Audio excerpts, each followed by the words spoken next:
Quick reading for April the 23rd to the 24th, Capricorn. Your cards are the Five of Swords, the Star, and the World card.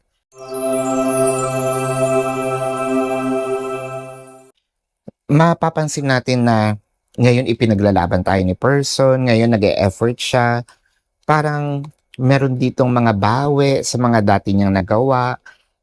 Hindi para lang lokohin, bilugin yung ulo mo.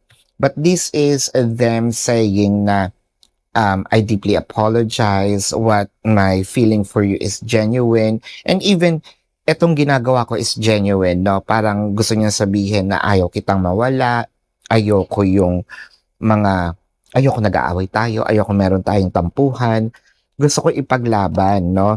Parang this person's going to give you some sort of special treatment, no? Ngayong mga araw na ito, makikita mo yung pagbabago. And I feel like this is not just a day, pero magiging continuous ito. Yes, there may be some fluctuations, pero still pipilitin niya na ipakita sa'yo na yung positive changes ay kaya naman niyang gawin. This is your quick reading for April the 23rd to the 24th, Capricorn. My name is Daphne, but spirit calls me bye-bye love.